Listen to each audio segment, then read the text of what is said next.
Pois em verdade vos digo, meus fiéis, que se dentre vós algum membronita, deste emana sabedoria e conhecimento, e a verdade vos libertará.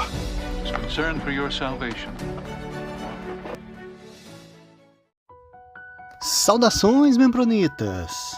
Eu sou o Ozzy e esse é o MembroPod, seu canal de podcast de estudo da história da Igreja de Jesus Cristo dos Santos dos Últimos Dias.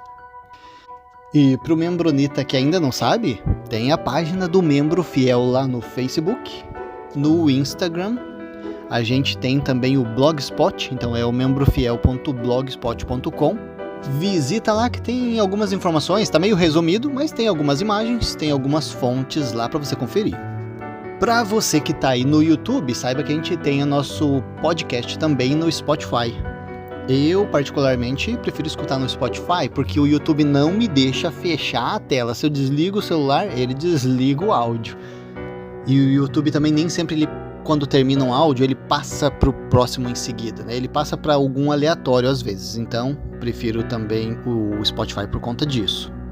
Eu acho que nunca é demais pedir para vocês se inscreverem no canal se ainda não é inscrito, né? Dá estrelinha lá no Spotify. Deixa o seu comentário aí no YouTube, eu tô sempre respondendo, tá? Eu sempre respondo os comentários. Gosto bastante da opinião de vocês aí. Vamos começar com o nosso episodinho de hoje. Vamos falar um pouquinho sobre as placas de ouro e Joseph Smith. Como a igreja relata que Joseph encontrou essas placas de ouro. Então, no manual 5 da primária, no capítulo 4, fala assim: quando Joseph chegou a receber as placas de ouro, ele tomou um cavalo e uma carroça emprestados e foi com a esposa Emma até o Monte Cumora, onde as placas estavam enterradas. Joseph deixou a Emma na carroça e subiu no monte. Se encontrou com um anjo. Qual que é o nome do anjo? Moroni. O anjo falou para Joseph que tinha uns homens malvados que estão esperando ele só para roubar as placas. Então Joseph teve que esconder elas para proteger. Ele achou uma árvore velha que estava caída no chão, daí ele escondeu lá dentro no buraco e tampou para ninguém encontrar. Mas teve um dia que a Emma escutou falar assim: olha, eu acho que os homens malvados vão querer procurar e cavar e encontrar essas placas. Então a Emma pegou, subiu no seu cavalo e correu para avisar o Joseph. Aí Joseph correu lá, pegou as placas e trouxe para casa, colocou dentro da lareira, colocou embaixo de umas pedras. Aí os homens chegaram lá na casa dele e queriam roubar, mas daí o Joseph saiu com o pai dele, com os irmãos dele, e já começaram a gritar um monte. Aí aqueles homens maus, eles acharam que tinha um monte de gente e eles saíram correndo assustados. Aí depois o Joseph pegou as placas, estava lá embaixo daquelas pedras, estava dentro de uma caixa de madeira. Ele pegou aquela caixa de madeira, cobriu com um pano e depois ele tirou as tábuas do chão da casa e colocou embaixo, e colocou as tábuas de novo para ninguém encontrar. Só que aqueles homens maus vieram de noite e eles foram lá e arrancaram as tábuas do chão para encontrar aquela caixa. E eles encontraram. E adivinha, quando eles abriram a caixa, estava vazia. O Joseph tinha dito que era uma pegadinha, as placas iam estar em outro lugar. Aí ele viu assim que estava muito difícil de ficar ali porque tinha muito homem mau atrás dele. Então ele resolveu pegar a Emma e ir morar em outro lugar. Eles estavam morando em Palmira. Aí eles resolveram: vamos morar lá em Harmony. E a Emma falou: vamos. Aí eles colocaram as placas dentro de um barril e colocaram um monte de feijão em cima para esconder, para ninguém encontrar. Então os homens maus pararam eles no caminho, mas eles não conseguiram encontrar nenhuma placa de ouro. E fim da história. É isso aí, pessoal. Gostaram da minha aula da primária? Eu tinha escutado essa história faz muitos anos. Nossa senhora, muito tempo atrás. Eu tava dando uma analisada em algumas informações aqui, né? Eu tava pensando, cara, Joseph tinha escondido a caixa embaixo das tábuas da casa. E os caras acharam a caixa, mas tava vazia. Aí Joseph falou, não estavam na caixa. Interessante, né? Interessante de ser analisada essa situação. Outra coisa que eu tava vendo aqui nesse manual da primária é que Joseph, como ele soube que, né, depois de tanta perseguição, ele não ia conseguir fazer esse trabalho de tradução em paz ali em Palmyra, ele se mudou pra Harmony. Cara, pelo que a gente sabe, Joseph nem usou as placas para tradução. Ele poderia deixar elas escondidas enquanto ele traduzia, né? Porque a tradução ele fez com uma pedra dentro do chapéu, ele só olhava lá e via a tradução. Ele não utilizou as placas, né? Então, acho que, né, podia deixar tranquilamente elas escondidas enquanto ele fazia esse trabalho. E outra coisa também, cara, como que todo mundo tava sabendo dessas placas? Cara, ele abriu o bico, tu chega, recebe uns sonhos, vai lá no monte, Deus fala assim, ó, não vou te dar as placas agora que você não tá preparado. Depois de alguns anos ele chega lá, recebe as placas e fala pra todo mundo, olha, eu tenho placas de ouro que valem milhões. Não acho muito inteligente da parte dele fazer isso. Como é que esse pessoal todo tava sabendo dessas placas aí? O site Mais Fé em 2020 postou ali 6 coisas que você talvez não saiba sobre as placas de ouro. Vamos ver se eu não sei essas 6 coisas? Vamos dar uma olhadinha ali. Primeiro, o anjo Moroni pediu a Joseph que trouxesse seu irmão Alvin com ele para recuperar as placas de ouro. Da primeira vez ele foi, viu, mas tinha uma pedra meio pesada que ele não conseguia tirar. E eu lembro mesmo de ele estar recebendo a ajuda de alguém. Não lembrava que era o irmão Alvin. Então, da primeira vez que Joseph foi, ele tinha 17 aninhos. Ele tirou a pedra, abriu a caixa, olhou, viu as placas ali, mas não pegou. Ele tirou a pedra sozinho, tá vendo? Ele usou aquele tronco, né, para levantar a pedra. Olha o que o site diz aqui. Quando ele tocou o conteúdo antigo e brilhante, ele sentiu uma pulsação de choque em seu corpo. Ele tentou mais 2 vezes e sentiu o choque a cada vez.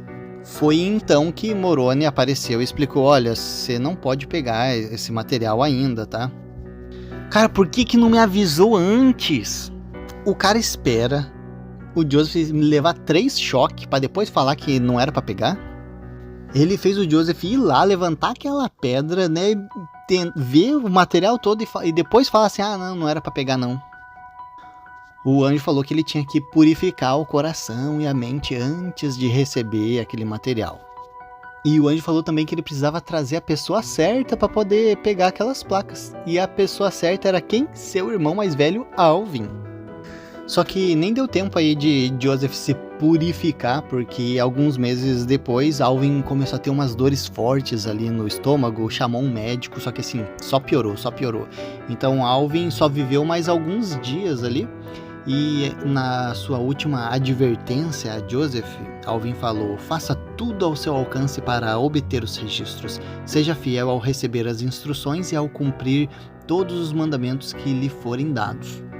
Por que Deus ia falar assim, ó, você tem que vir com uma pessoa, e essa pessoa é Alvin? Aí Deus mata Alvin? Agora eu fiquei confuso. A gente sabe que Joseph sentiu bastante a perda desse irmão. Mas, enfim, futuramente ele recebeu uma revelação, né, uma visão dos 3 graus de glória, e quem estava lá, né, no reino celestial? Alvin. Então foi um conforto aí para Joseph. Embora Alvin não tenha sido batizado, né, o Senhor testemunhou a verdade para Joseph. Falou que lá em Doutrina e Convênio 137:7, a revelação fala assim, todos os que morreram sem conhecimento desse evangelho, que o teriam recebido caso tivessem tido permissão de aqui permanecer, serão herdeiros do reino celestial de Deus. Segunda curiosidade do livro de Mórmon, as placas não foram a única coisa desenterrada no Monte Cumorah. Isso aí eu sabia. Isso aí eu sei. Tinham 8 itens sagrados naquela caixa. Daí 8 eu já não sabia. Além das placas, tinha o Urim e Tumim, a couraça, a espada de Labão, a liarrona, os aros que seguravam o Urim e Tumim, né, tipo aquele óculos, as placas de latão e a vara de Arão. Olha, esses últimos 2 aí eu não estava sabendo. Agora, como é que a vara de Arão chegou nas Américas? Cara, eu não lembro de ser citado no livro de Mórmon que Lehi trouxe esse material e, né, para começar, tipo, como que ele ia conseguir. Interessante, né? Tinha a caixa também, né? Era uma caixa que tava as placas ali dentro. Terceira curiosidade, os textos nas placas teriam sido lidos da direita para a esquerda. Ah, isso aí eu já tinha ouvido falar assim. O que Joseph Smith falou sobre isso? A página de rosto do livro de Mormon é a tradução literal extraída da última lâmina do lado esquerdo da coleção do livro de placas, e que foi todo escrito em hebraico. Ah, mas daí já tem mais uma informação aí que eu não sabia. Eu achei que era tudo egípcio reformado, então tinha uma parte que foi escrito em hebraico? Interessante. Quarta curiosidade, as placas pesavam cerca de 27 quilos, e essa não é a única coisa que sabemos como elas eram. A gente já falou bastante sobre esse assunto aqui, né? A gente tem o episódio ali se as placas pesavam 400 quilos ou não. E 400 é bem diferente de 27. No nosso estudo sobre o peso das placas, né, não deu para chegar muito num consenso com as informações que a igreja proporciona e com a realidade se as placas fossem realmente de ouro puro. Essas informações elas são contraditórias, né, como a gente viu lá no episódio. Para quem não assistiu, vale a pena dar uma conferidinha se quiser mais informações sobre as placas, né? Mas assim, a gente tem fontes, né, como o irmão de Joseph, o William Smith, que fala que parecia que as placas eram de um outro material, né, somado com ouro, não era totalmente ouro. A gente tem outros materiais da igreja que citam que sim, né, as placas eram de ouro. A crítica da igreja faz uma somatória de palavras e tenta, né, montar as placas como se elas fossem maiores do que realmente são, e daí sim, dá aquele peso que eles falaram ali, 400 quilos, e daí diz que Joseph não ia nem conseguir carregar isso. Mas o que eu gosto de considerar é que as placas tinham as dimensões citadas ali pelas testemunhas, né, por Joseph, né, e pelas pessoas que dizem terem visto as placas também. As dimensões de um livrinho, só que com 15 centímetros de espessura. O que é comentado aqui no site Mais Fé é que eles estão pegando esse material de um artigo publicado por um tal de Kirk B. Henriksen, de 2007, tá? Então o que esse cara leva em consideração é que Martin Harris e Emma Smith que falaram que as placas tinham mais ou menos 27 quilos. E ele diz que dá para levar bastante em consideração essa estimativa, porque na época tudo era comprado e vendido com o peso, né? Então eles já estavam habituados ali a, pegou o negócio, já sabe quanto peso tem. Então dá para saber pelo menos que eles não iam errar para muito longe nessa estimativa não. Mas aí já tem uma outra informação que já compromete um pouco essa afirmação. Porque Joseph falou que as placas tinham 15 por 20, né? E David Whitmer e Martin Harris falaram que deveria ter mais ou menos 18 por 20. Então, de olho, eles já não conseguiram estimar assim, né, tão precisamente. Então a gente vê, né, vamos considerar essa precisão deles. O Martin Harris falou que ela deveria ter mais ou menos 10 centímetros de espessura, a altura ali do livro, mas o Orson Pratt falou que acha que era 15. Um negócio que eu não gosto aqui no site Mais Fé é que eles não colocam as referências logo depois das frases. Nos outros sites, às vezes, se encontra mais fácil isso daí. Por exemplo, eles colocaram aqui uma informação que eu achei interessante. A Emma disse que as páginas pareciam ser flexíveis, como papel grosso, e farfalhavam com um som metálico quando as bordas eram movidas pelo polegar, como quando uma pessoa vira uma página com o dedo. Cadê a fonte? Poxa, eu ia querer ver isso aí na fonte. Não por duvidar, né, mas para pegar mais informações, acho interessante. Quinta curiosidade, sabemos mais do que você pensa sobre o que está contido na parte selada. Eu achava que ninguém sabia de nada que está lá. Então como é que sabem? Revelação. Vamos ver aqui, eu estou deduzindo. David Whitmer disse que aquela parte parecia sólida à minha vista, como madeira, e que aquelas folhas estavam tão seguramente amarradas que era impossível separá-las.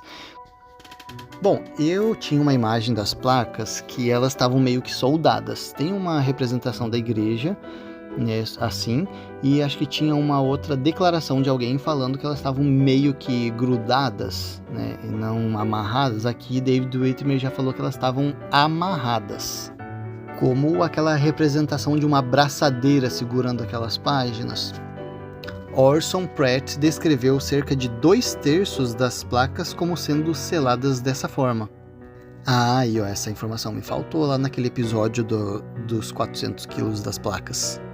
O que me faz pensar, eu estava defendendo ali que a crítica estava sendo exagerada demais quando falou, as placas de ouro continham tantas placas, era muito mais do que eu imaginei, e por isso elas iam pesar tanto, mas daí elas iam ter que fugir dessas dimensões.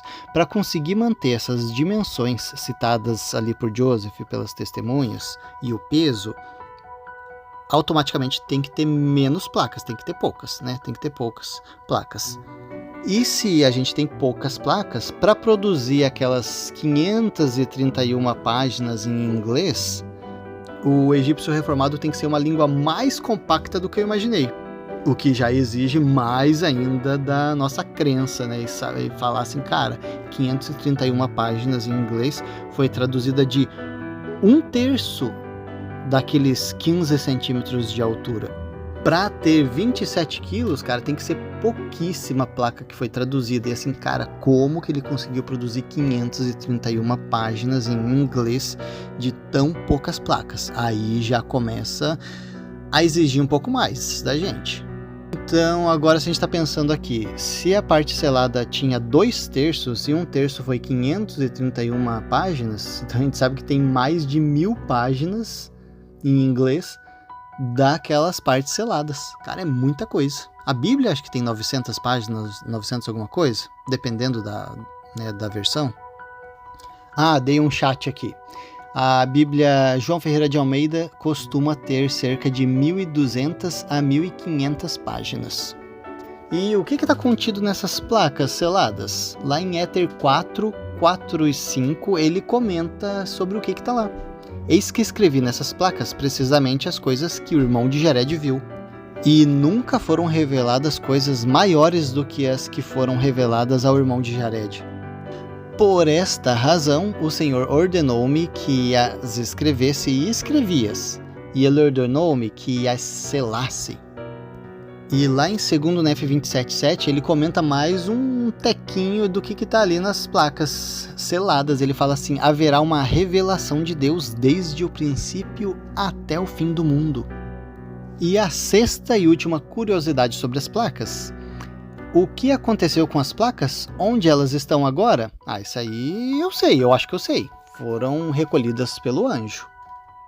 De acordo com Bruce R. McConkie, a tradução real da parte que temos agora como o Livro de Mormon não ocorreu antes de 7 de abril a 11 de junho de 1829.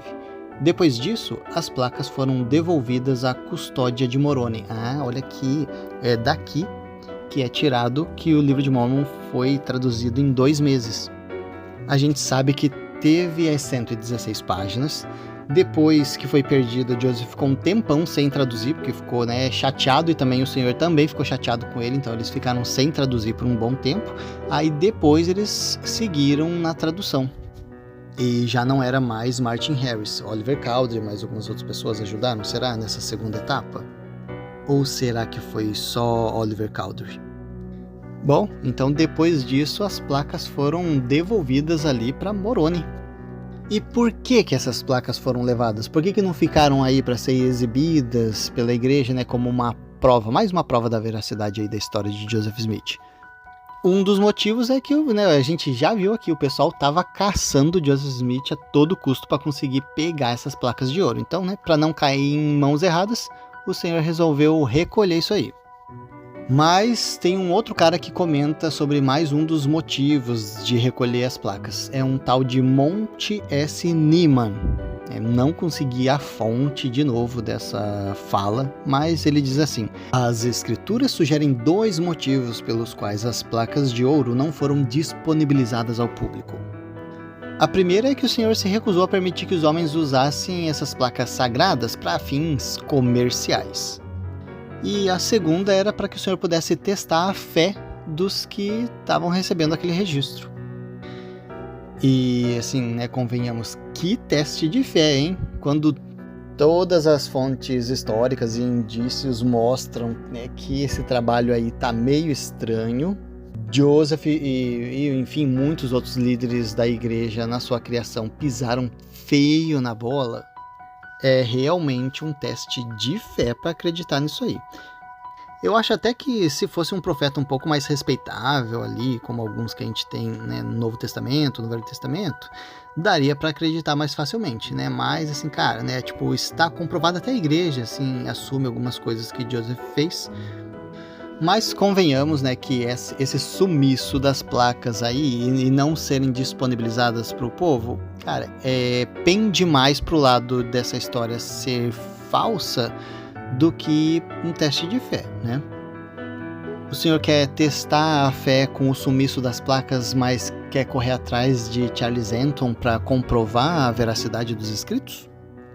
O senhor quer dar um sumiço nas placas, mas quer que estudiosos cientistas comprovem, né, o teste de DNA, por exemplo, ou um teste de estudo linguístico, né, que foram realizados a mando da igreja por B.H. Roberts e Thomas Murphy para comprovar o livro e acabaram, né, saindo tiro pela culatra, dando um tiro no pé.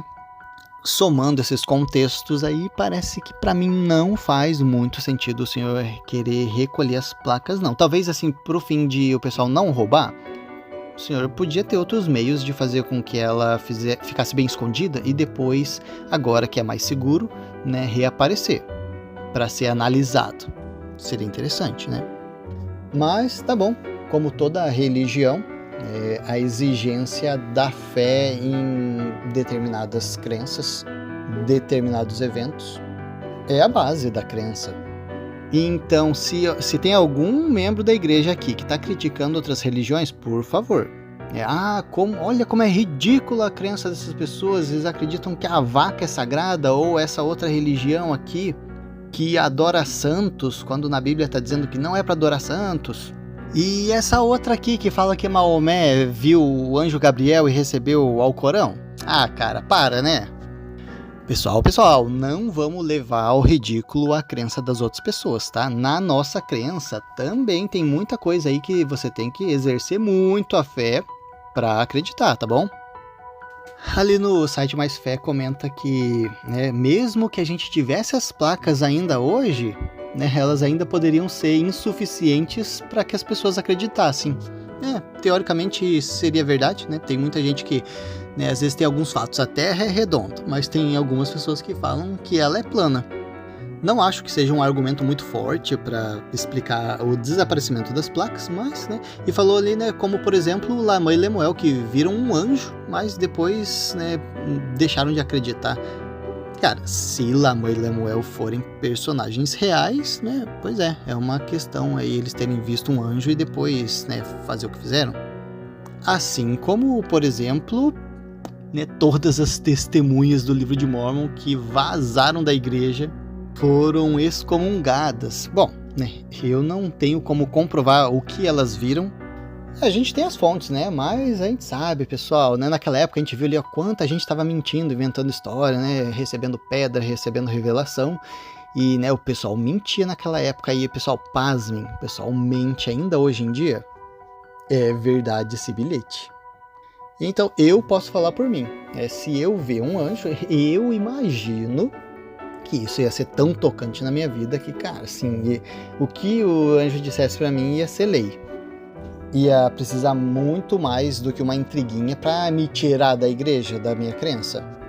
Vamos passar então pro blog Investigações Sud. Eles comentam sobre as placas. Então eles pegam uma parte ali do livro Mormonismo Unveiled, de E.D. Hall, de 1834, página 275. Vamos ver, ele comenta ali sobre quando Joseph encontrou essas placas de ouro. Vamos ver o que esse cara comentou sobre o encontro dele ali com Joseph. Um dia, Joseph veio e me cumprimentou com um semblante alegre. Ao perguntar o motivo de sua felicidade incomum, ele respondeu da seguinte forma: enquanto eu estava atravessando o bosque ontem, após uma forte pancada de chuva, eu encontrei um tronco oco. E nele tinha uma linda areia branca que tinha sido lavada pela água. Tirei meu casaco, amarrei-o e juntei um monte de areia nele e fui para casa. Ao entrar em casa, encontrei minha família na mesa de jantar e todos estavam ansiosos, curiosos para saber o conteúdo do meu casaco. Nesse momento aconteceu que eu lembrei de ter ouvido uma história lá contada no Canadá, chamada de Bíblia de Ouro. Então eu falei bem sério para eles que era uma Bíblia de Ouro.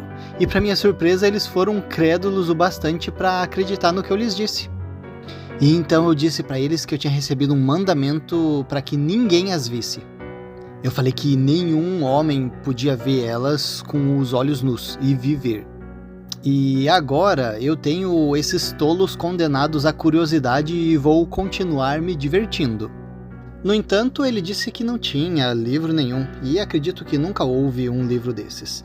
No entanto, ele me disse que ele foi realmente até Willard Chase para que ele fizesse um baú para que ele pudesse depositar essa Bíblia de Ouro. Como o Chase falou que não ia fazer, ele mesmo fez uma caixa de madeira. Colocou-a em uma fronha e permitiu que as pessoas apenas a levantassem, essa Bíblia de Ouro, e sentissem através da caixa.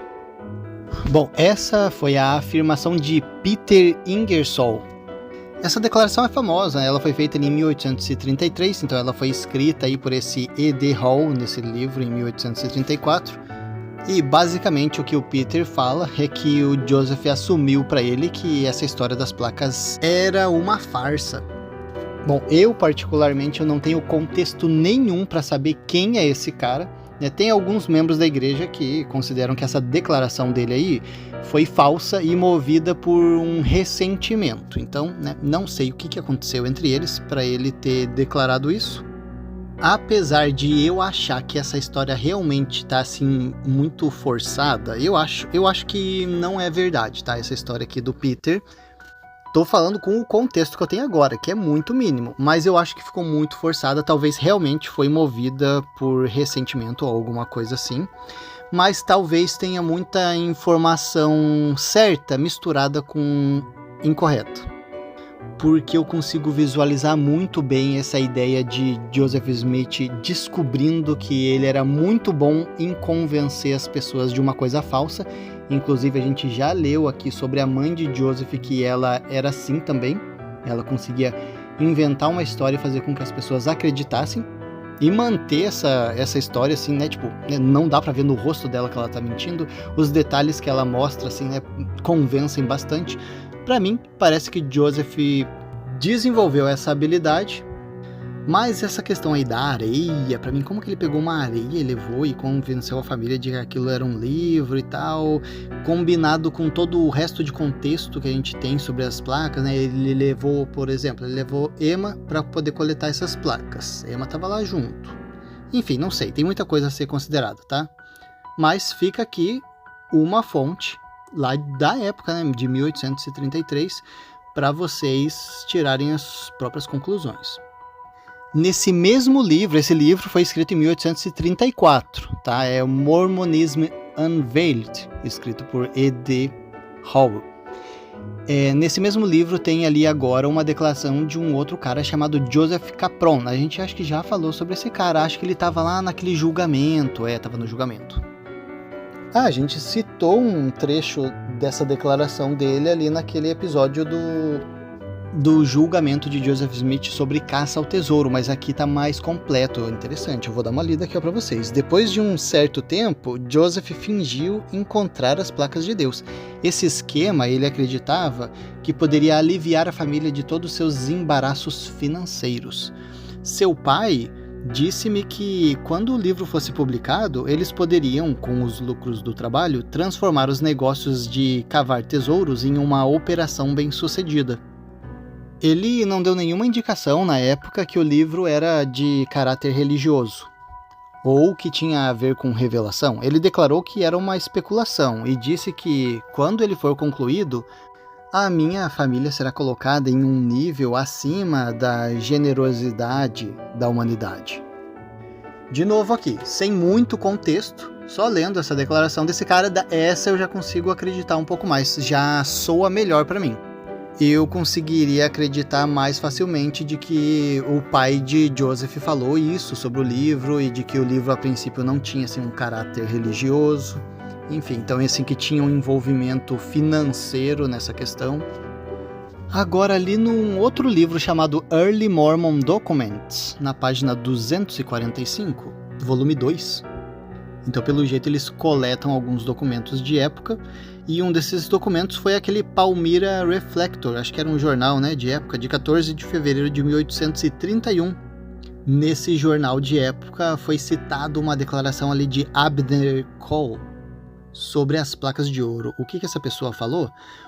O Sr. Smith declarou que seu filho Joseph tinha visto um espírito, que ele então descrevera como um velhinho com barba longa, e foi informado de que ele, né, o filho, em determinadas circunstâncias, eventualmente obteria grandes tesouros. No devido tempo, o espírito iria entregar a Joseph um livro que contaria sobre os antigos habitantes desse país, e onde tinham depositado suas riquezas, constituída de mobiliário caro e etc.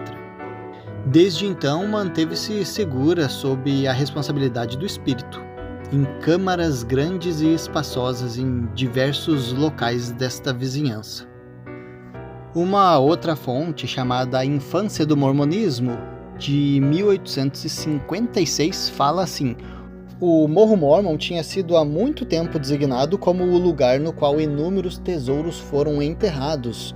Joseph, pai, tinha cavado muito em volta do pé do morro para encontrá-los, e Joseph, filho, tinha em mais de uma ocasião acompanhado.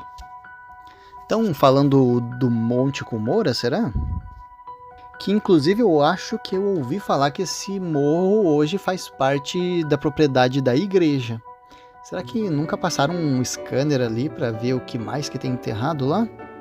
Ia ser fascinante encontrar todos esses tesouros. Agora, eu só tô curioso para saber quem falou isso nesse livro. Provavelmente ele foi uma coletânea de alguma fala, alguma declaração, mas eu não encontrei aqui. Mais uma informação aqui sobre as pedras de vidente de Joseph. Brigham Young exibiu essas pedras aos diretores da Universidade de Deseret, em Utah. Dizem ser um silício de cor escura, quase preta, com listras claras e coloridas. Essa declaração foi ali em 1856. Estava no diário de Hosea Stout. Vamos dar uma olhadinha agora o que esse blog Investigações Studio fala sobre aquela questão de Alvin ter que estar junto ali com Joseph para poder pegar as placas. Fala assim: Joseph disse, quando eu posso tê-las, as placas? E o anjo respondeu: no dia 22 de setembro próximo aí, se você levar a pessoa certa com você. E Joseph disse: quem é a pessoa certa? A resposta foi: o seu irmão mais velho. Só que antes de setembro ali de 1824 chegar, o irmão dele morreu. Essas citações estão ali na História da Família de Joseph Knight, é um outro Joseph, de 1825 a 1850. Então tá nessa coletânea de documentos dessa família a frase que Joseph comentou. Provavelmente eles deviam conhecer Joseph, talvez. Mas assim, a gente nem precisa de muita confirmação, porque no próprio site da igreja a gente já viu que eles confirmam sim que era para Alvin ter ido lá buscar as placas e ele acabou morrendo nesse meio tempo. Na declaração de Willard Chase, aquele cara que ia fazer o baú que não quis fazer o baú, em 1833 ele também fala sobre esse assunto. Ele diz: Joseph em seguida perguntou quando poderia obtê-las, e assim foi respondido: venha aqui daqui um ano, a partir deste dia, e traga consigo o seu irmão mais velho, e você as terá. Aqui ó, já tem uma divergência de data, né? Fala, venha daqui a um ano a partir deste dia. Mas ele continua: este espírito, ele disse que era o espírito do profeta que escreveu o livro e que foi enviado para Joseph para dar a conhecer essas coisas. Antes do término do ano, o irmão mais velho de Smith morreu. E uma outra fonte sobre esse acontecimento é um tal de Lafan, fez uma entrevista com o pai de Joseph Smith, e na página 307 desse documento fala assim: Joseph perguntou quando poderia tê-las, e a resposta foi: venha em 1 ano a partir deste momento e traga seu irmão mais velho com você, então você pode tê-las. Durante este ano aconteceu que seu irmão mais velho morreu. Mais uma fonte aqui, um tal de Lorenzo Saunders, ele falou em 1884 numa entrevista, perguntaram: você já ouviu Joseph falar sobre como encontrou as placas? E ele respondeu: sim, ele contou isso na casa de meu pai.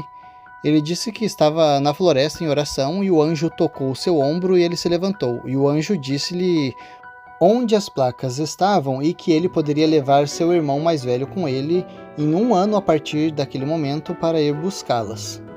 Mas o seu irmão mais velho morreu antes que 1 ano se passasse. No final do período, ele foi ao local para obter as placas e o anjo perguntou onde estava o seu irmão. E Joseph disse que ele estava morto. Cara, alguns pontos aqui nessa história. Primeiro, o anjo Moroni, ele era um ser ressurreto? Ele era um espírito? O que ele era? Como que ele tocou o ombro de Joseph? Se ele era um ser ressurreto, ele podia encostar em Joseph? Eu não sei, eu sempre ouvi na igreja de que não. Essa fonte aqui, esse Lorenzo Saunders, ele não falou que um outro falou que ele ouviu. Ele disse que Joseph foi na casa do pai dele e ele ouviu Joseph falando essas coisas. E para mim tá parecendo que ele tem bastante detalhes, né? Então para mim parece que Joseph disse isso. Eu não tenho muito contexto, né, como vocês sabem, para a gente dizer se esse Lorenzo tinha algum motivo para mentir ou inventar a história, mas, né, eu estou considerando um bom tanto dessas alegações dele aqui. E além dessa questão do anjo Moroni ter tocado o ombro de Joseph, que eu achei um pouco estranha, também é a questão do anjo perguntar: cadê teu irmão? E ele tem que falar que morreu. Poxa, o anjo não sabia que já fazia sei lá quantos meses que Alvin tinha morrido? Não, para começo dessa história toda, é por que o senhor ia providenciar que Alvin tivesse junto e Alvin morrer? Essa parte da história ficou assim bem confusa, bem complicada para encaixar na história toda aí de Joseph Smith. Bom, voltando ali naquela fonte, que é o Fayette Lafan, que estava entrevistando o pai de Joseph Smith, é dito assim: Joseph voltara novamente para o lugar e foi dito pelo homem que ele ainda guardava o tesouro, mas como ele não poderia trazer o seu irmão mais velho, ele ainda não poderia ter o tesouro. Agora tem uma outra fonte aqui meio estranha, que é Alvin Smith Story, escrita por um tal de Anderson. Página 63 fala assim: aparentemente a história das instruções de Joseph do anjo circulou e um rumor falso estava sendo espalhado de que os Smith tinham cavado, ou seja, desenterrado o cadáver de Alvin Smith para cumprir as instruções. Os caras iam pegar o cadáver de Alvin e levar lá para poder desenterrar as placas, cara. Aqui tá dizendo que foi um rumor falso de que isso aconteceu, mas cara, história muito louca, né? Agora tem uma outra história aqui que diverge um pouco, ali daquela família de Joseph Knight Recollections. Então os documentos dessa família é Joseph Knight, mas é Knight, tá? É como cavaleiro em inglês, né? E o que tá escrito ali naqueles documentos? O personagem apareceu e disse que ele não poderia tê-las agora, mas no próximo 22 de setembro ele teria o livro, se ele trouxesse consigo a pessoa certa. Joseph perguntou quem é a pessoa certa, e a resposta foi: você saberá. Olha só, que já difere um pouco, então, que Joseph não ouviu que seria Alvin, seu irmão mais velho, que seria você saberá. E essa versão está em conexão com a declaração de Willard Chase, de 1833. Vamos ver o que ele fala sobre essa declaração? Joseph acreditava que um Samuel Lawrence era o homem citado pelo Espírito e foi com ele para uma colina em Manchester e mostrou-lhe onde o tesouro estava. Lawrence perguntou se ele já tinha descoberto alguma coisa sobre as placas de ouro. Ele disse que não. Então ele pediu que pudesse olhar com sua pedra, né, de Joseph, para ver se conseguia ver alguma coisa nela. Ele olhou e disse que não havia nada.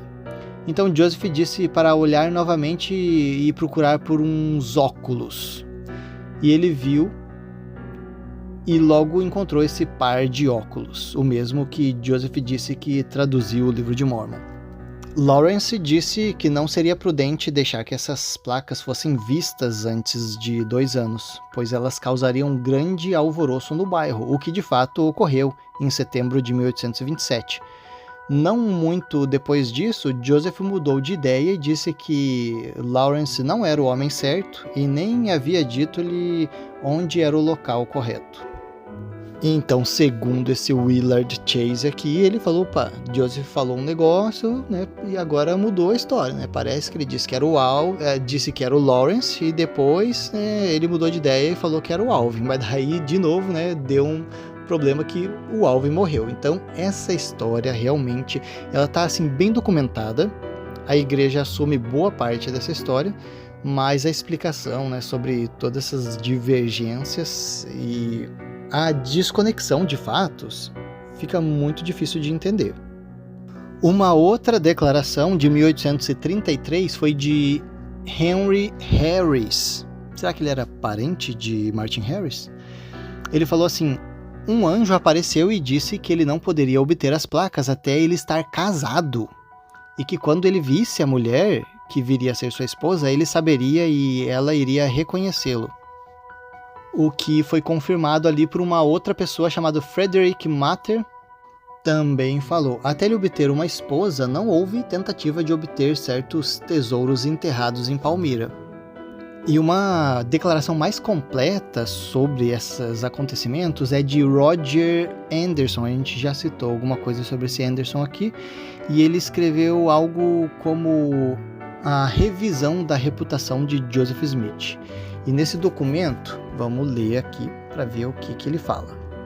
A história anterior de Joseph sobre as placas, que desapareceram misteriosamente e reapareceram, não foi mencionada por causa da complicação sobre o tesouro que ele fora acusado de caçar.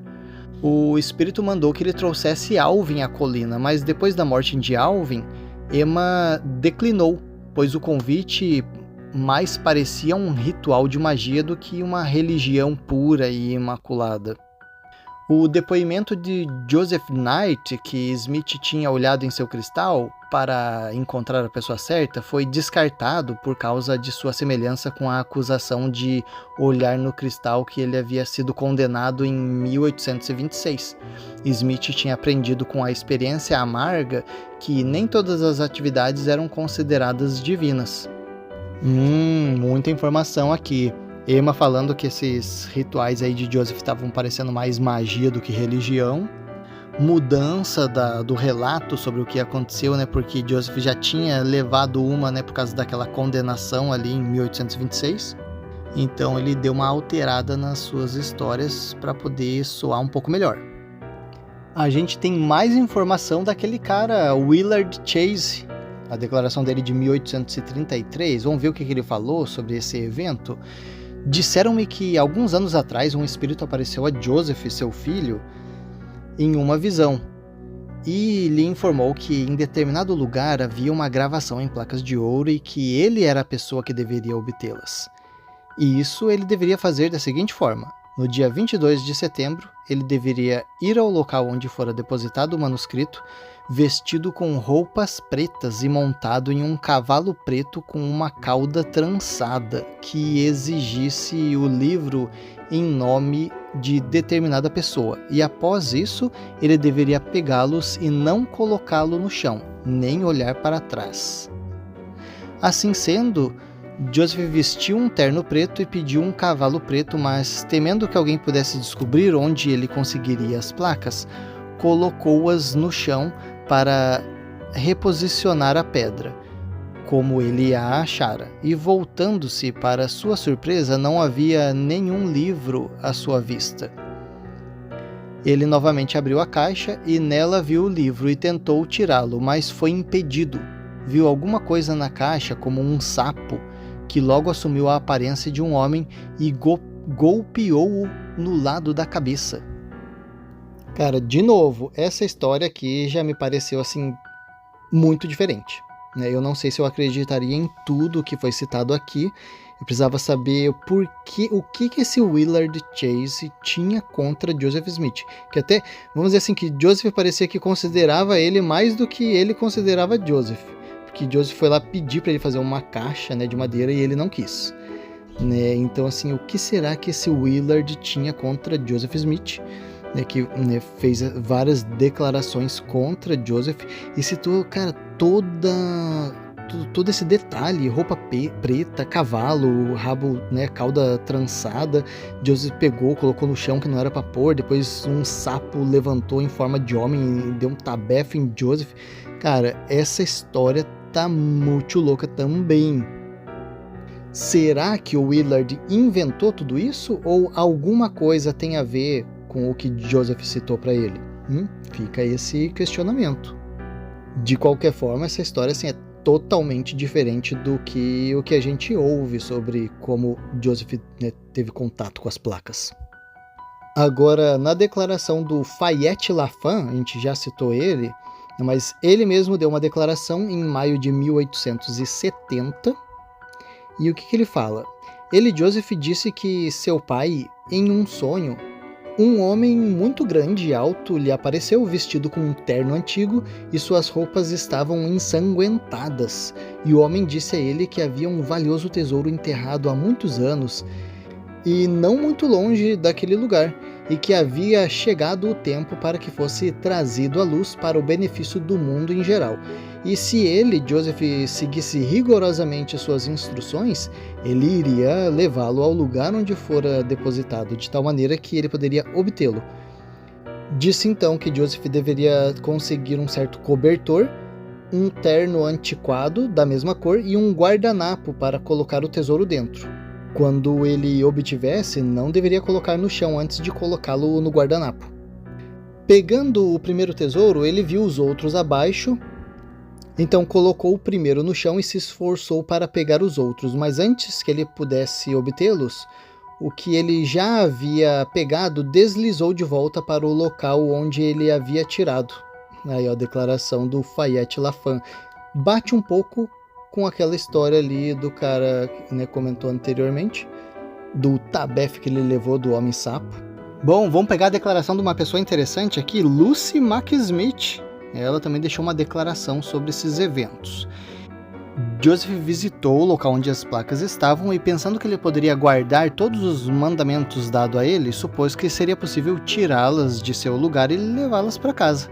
Mas o mensageiro divino disse que você deve tomá-las em suas mãos e ir direto para casa sem demora e guardá-las imediatamente e trancá-las. Assim, quando chegou a época, ele foi para o local designado e removeu o musgo e a grama da superfície da rocha e em seguida tirou a primeira pedra de acordo com as indicações que havia recebido. Ele estendeu a mão e pegou as placas, mas quando as levantou, um pensamento passou pela sua mente de que ele poderia haver algo mais ali na caixa que poderia ser em benefício financeiro para ele. Na emoção do momento, ele colocou os registros no chão a fim de encobrir a caixa, pois alguém poderia vir e retirar o que havia ali depositado. Quando ele se voltou para pegar os registros, eles haviam desaparecido, mas ele não sabia para onde nem quais os meios que eles desapareceram. Ele ficou muito preocupado com isso. Ajoelhou-se e perguntou ao Senhor por que os registros sumiram. O anjo apareceu e disse-lhe que ele não havia feito como ordenado, pois ele havia colocado no chão para procurar por um tesouro imaginário que restara. Depois de alguma conversa, foi então permitido a Joseph que levantasse novamente a pedra e lá ele viu as placas da mesma forma que antes. Ele estendeu a mão para levá-las, mas foi jogado ao chão. Quando ele se recuperou, o anjo havia desaparecido e ele se levantou e voltou para casa.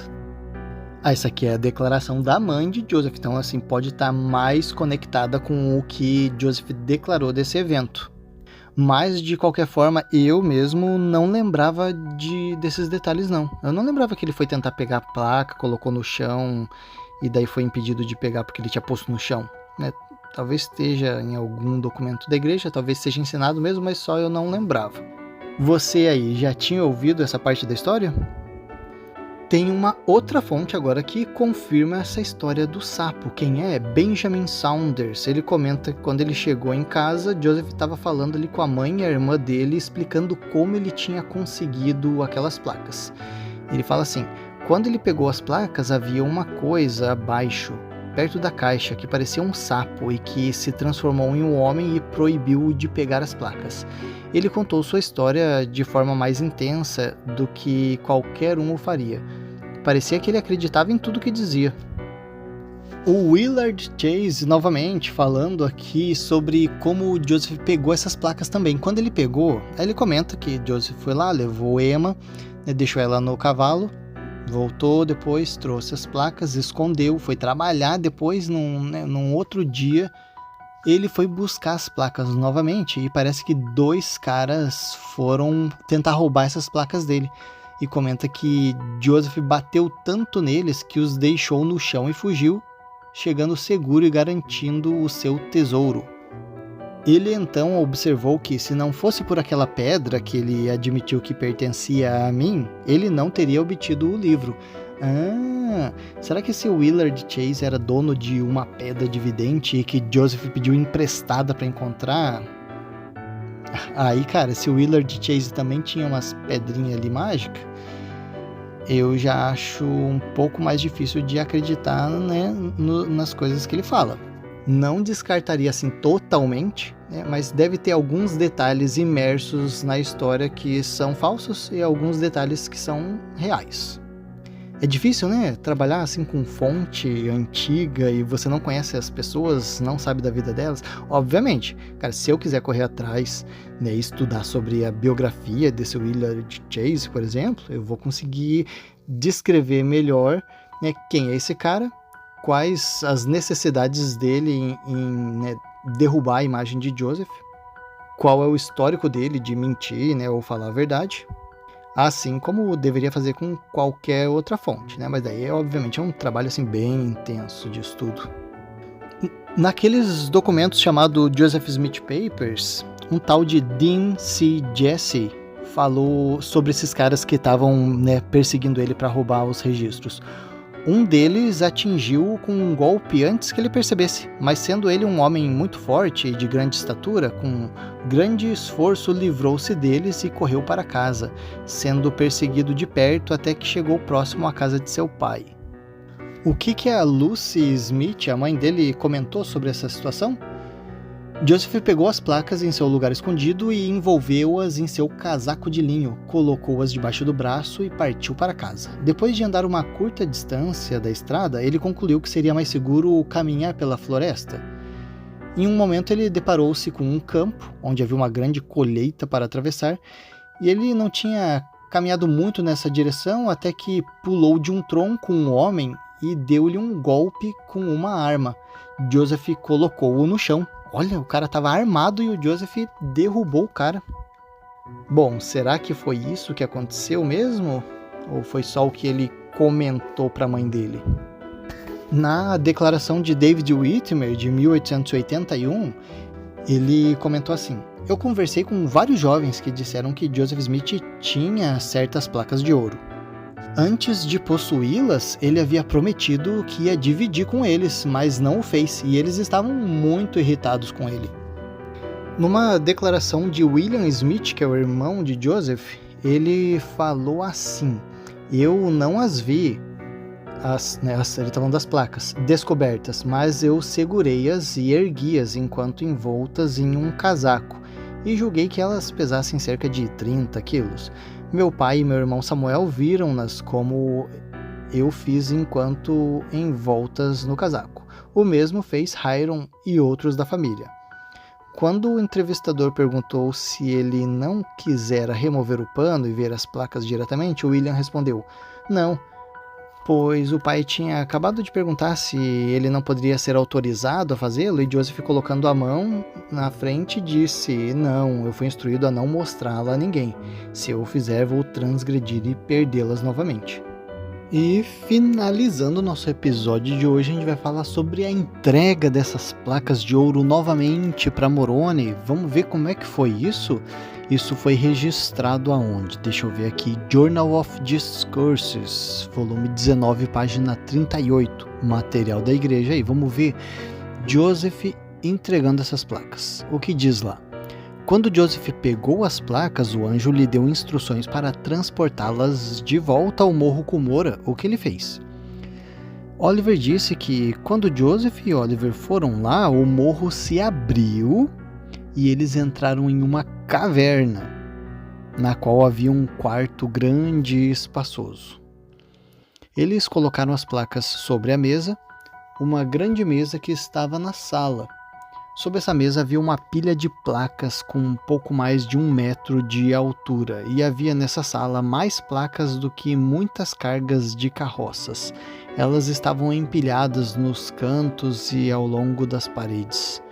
A primeira vez que eles foram lá, a espada de Labão estava na parede, mas quando entraram novamente, havia sido retirada e colocada sobre a mesa através das placas de ouro. Ela estava desembainhada e sobre ela estavam escritas as palavras: "Esta espada nunca será embainhada novamente até que os reinos deste mundo tornem-se os reinos de nosso Deus e seu Cristo." Digo-lhes isto como vindo não apenas de Oliver, mas também de outros que estavam familiarizados com ela. Charles Smith era um jovem tão verdadeiro quanto qualquer jovem que tivemos, e ele foi testemunha dessas coisas. Samuel Smith viu algumas coisas, Hiram viu muitas coisas, mas Joseph era o líder. Isso foi dito por Brigham Young ali no Journal of Discourses. Confesso, eu nunca tinha ouvido falar sobre essa caverna que abriu ali no Monte Cumorah, nem esses lances aí de ter um monte de placas lá numa salinha e também, né, da espada de Labão, toda essa história. Não estava ciente, não. E se você quiser mais detalhes sobre essa história aí da caverna no Monte Cumorah, dá uma olhadinha lá numa compilação feita pelo Instituto Neil Maxwell. Cameron J. Packer fala um pouco mais sobre essa história da caverna no Monte Cumorah no Journal of Book of Mormon Studies. Bom, é isso aí. Comenta lá pra mim, que eu quero saber a sua opinião sobre esses caras que falaram mal aí de Joseph Smith, deram essas declarações. Me diz aí, você acha que eles estão mentindo? Quem tá mentindo? Quem tá falando a verdade? Qual história dessas aqui foi aumentada ou inventada? Lembrando que tem muita história aqui que tanto a crítica quanto a igreja confirmam, só que são histórias que, às vezes, muitos membros da igreja não têm conhecimento. Essas informações são um tanto omitidas da gente. Comenta se você gostou desse episódio e deixa lá alguma sugestão de assunto pra gente estar abordando aqui. A gente vai ficando por aqui, até a próxima!